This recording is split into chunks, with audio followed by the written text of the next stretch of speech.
हम चाहते थे कि नीट पे एक दिन का डिस्कशन हो। जो नीट का इशू है वो पार्लियामेंट के लिए जरूरी है, ठीक है। इसलिए मैसेज देने के लिए हम चाहते थे कि एक दिन पार्लियामेंट चर्चा करे। मैं देखता हूँ। ये पूरा सदन इस बात से अवगत है कि संसद की कार्रवाई कुछ रूल्स और प्रोसीजर्स के आधार पर चलती है। कभी भी राष्ट्रपति जी के अभिभाषण पर चर्चा होती है तो आज तक कभी ऐसा नहीं हुआ है, क्योंकि अपने लंबे संसदीय जीवन में जो मैंने देखा है उस आधार पर मैं कह सकता हूं कि अन्य किसी विषय पर उस समय चर्चा हुई हो।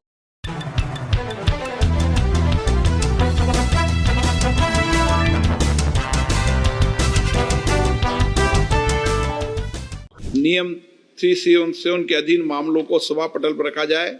जिन सदस्यों को नियम 377 के अधीन मामलों का आवाज उठाने की अनुमति दी गई उन्हें सभा पटल रखने इच्छुक हैं, वो अपना सभा पटल पर निर्धारित प्रारूप में रख सकते हैं। माननीय सदस्यगण,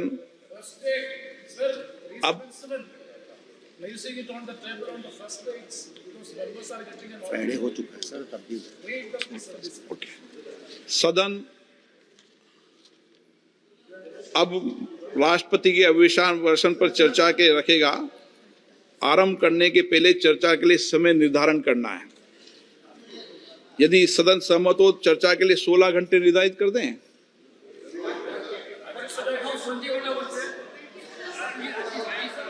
देर रात तक आज ही बैठना पड़ेगा।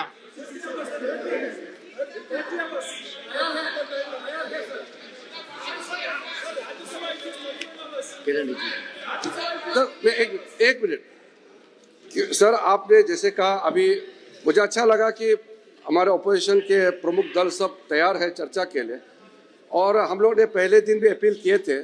समय सर आपने जो प्रपोज किया है सरकार की तरफ से बिल्कुल सहमत है, और मैं अनुरोध करूंगा क्योंकि एक दिन हमारा नष्ट हो चुके हैं, पहला दिन।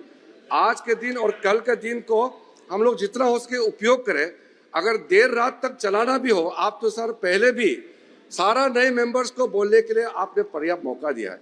इस बार में कई नए मेंबर चुन के आए हैं, कांग्रेस पार्टी से भी बहुत नए मेंबर्स आए हैं, अन्य दलों का भी नए मेंबर्स आए, हमारा भी आया, तो सब लोग बोलना चाहेंगे।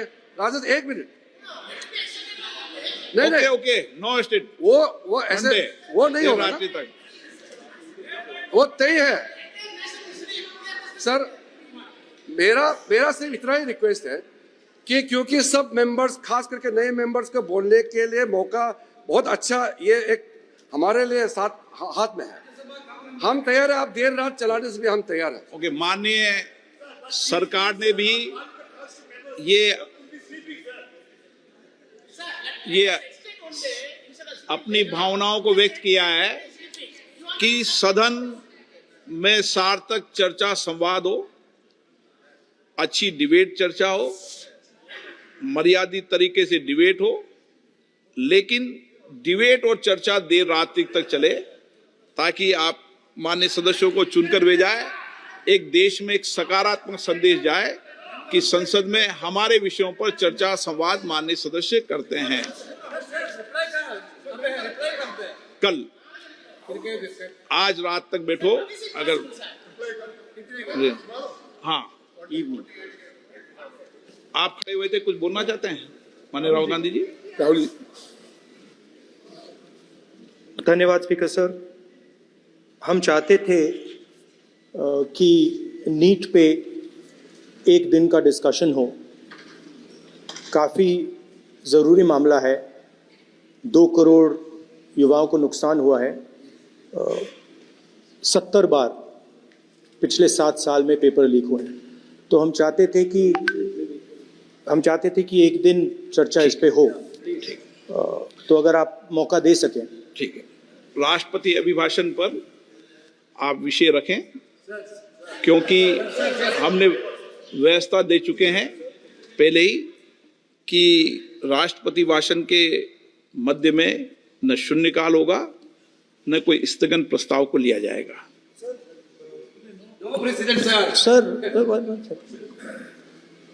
प्रेसिडेंट तो अध्यक्ष बनाता है, वही प्रेसिडेंट होते हैं वेणुगोपाल जी।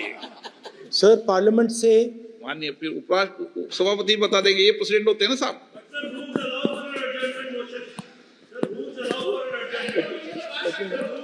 रूल के बाद भी अध्यक्ष निर्देश होते हैं ना वकील साहब। चलिए, आपको सर- बोलने दे रहे हैं आपके नेता लोग, सर- आपको बोलने दे रहे हैं ये लोग। सर, पार्लियामेंट से देश को मैसेज जाता है ठीक है, और हम स्टूडेंट्स को मैसेज देना चाहते हैं कि जो नीट का इशू है ओके। वो पार्लियामेंट के लिए जरूरी है। ठीक है। इसलिए मैसेज देने के लिए हम चाहते थे आप कि एक नोटिस- दिन आप पार्लियामेंट नोटिस दे चर्चा दें, करे। मैं देखता हूँ। ठीक है, At least allow sir LOP to conclude, sir. No conclude कर दिया उन्होंने पहले विषय। अध्यक्ष महोदय, ये पूरा सदन इस बात से अवगत है कि संसद की कार्रवाई कुछ रूल्स और प्रोसीजर्स के आधार पर चलती है। रूल्स और प्रोसीजर्स के अतिरिक्त कुछ हेल्दी ट्रेडिशंस हैं संसद की, जिसके आधार पर कार्रवाई चलती है। और मानता हूं ये हेल्दी ट्रेडिशंस हमारे संसद की एक सबसे बड़ी ताकत है। जब कभी भी राष्ट्रपति जी के अभिभाषण पर चर्चा होती है तो आज तक कभी ऐसा नहीं हुआ है, क्योंकि अपने लंबे संसदीय जीवन में जो मैंने देखा है उस आधार पर मैं कह सकता हूं कि अन्य किसी विषय पर उस समय चर्चा हुई हो। इसलिए मैं अपने सभी सम्मानित विपक्ष के सदस्यों से भी आग्रह करना चाहता हूं, आप जिस विषय पर चर्चा करना चाहते हो आप चर्चा करें, लेकिन एक बार राष्ट्रपति से संबंधित जो धन्यवाद प्रस्ताव है उसको संसद में पारित करने के बाद ही करें। यह मेरा सभी से विनम्र अनुरोध है।